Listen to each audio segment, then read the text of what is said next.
Assalamualaikum warahmatullahi wabarakatuh. Nama saya Nur Izzati Atirah binti Ismail, nombor matrik S70269.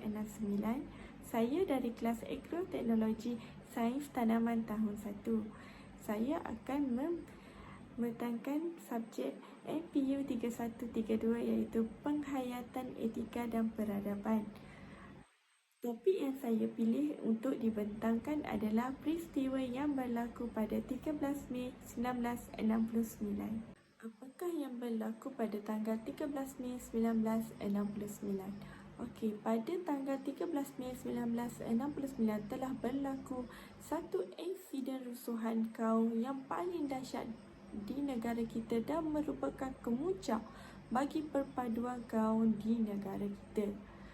Peristiwa ini telah meragut banyak nyawa, iaitu sebanyak 200 orang yang meninggal dunia manakala 400 orang tercedera dan mendapat hasil tangkapan sebanyak 10,000 orang yang menyertai rusuhan kaum tersebut.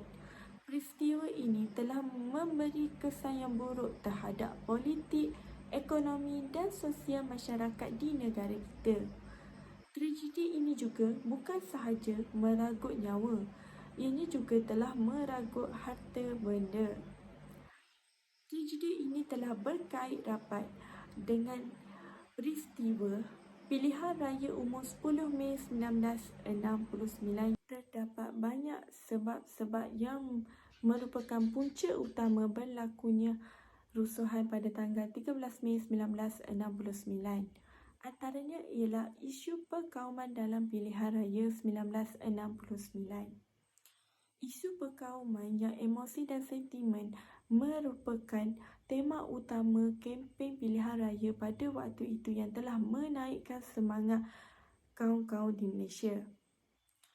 Semasa kempen pilihan raya pada waktu itu, calon-calon pilihan raya dan ahli politik terutamanya daripada parti pembangkang telah membangkitkan isu-isu sensitif berkaitan dengan bahasa kebangsaan iaitu bahasa Melayu, keistimewaan orang Melayu sebagai orang bumi putera dan hak kerakyatan bagi orang bukan Melayu.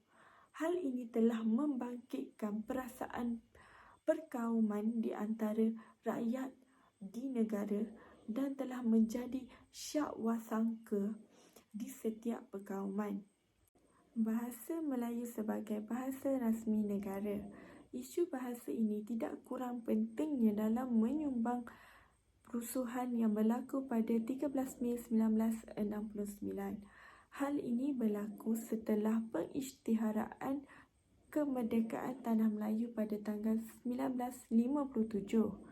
Pada tahun itu, sebuah perlembagaan persekutuan telah dibentuk yang antara lainnya telah menyatakan dengan jelas bahawasanya bahasa Melayu dan bahasa Inggeris merupakan bahasa rasmi negara. Yang ketiga ialah rasa tidak puas hati terhadap keistimewaan orang Melayu.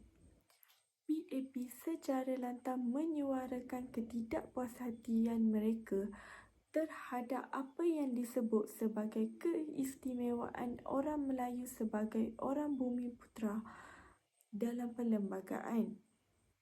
Mereka telah mendakwa hak kaum-kaum lain telah diketepikan dan kononnya mereka telah tersisih daripada keadilan di negara ini. Pengajaran yang dapat dipupuk daripada peristiwa 13 Mei 1969 adalah menerima kekalahan atau kemenangan dengan cara yang bersederhana.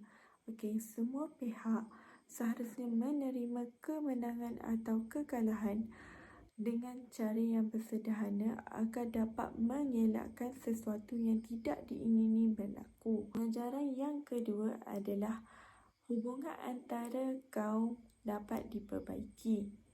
Seperti yang kita tahu, tragedi yang berlaku pada 13 Mei 1969 telah membuka ruang muhasabah diri untuk semua pihak supaya memikirkan sejauh mana perkara yang berlaku sebelum rusuhan tersebut berlaku dan selepas rusuhan tersebut berlaku. Seperti yang telah dinyatakan, semua pihak harus hormat menghormati antara satu sama lain. Pengajaran seterusnya ialah memupuk semangat kesatuan antara satu sama lain. Okey, tidak dinafikan kepentingan untuk kita bersatu padu dalam sesebuah negara adalah sangat penting. Oleh itu, kita hendaklah bersatu padu tidak mengira kaum dan juga umur untuk mengekalkan perpaduan dalam kehidupan kita. Oleh itu, peristiwa rusuhan yang berlaku pada 13 Mei 1969 itu telah memberi impak yang sangat buruk terhadap negara di mana telah merangkut nyawa, harta benda dan sebagainya. Oleh itu, kita hendaklah hidup dalam berbilang kaum untuk mengelakkan sesuatu yang buruk berlaku seperti rusuhan yang telah terjadi pada waktu itu. Itu sahaja dari saya. Sekian, terima kasih.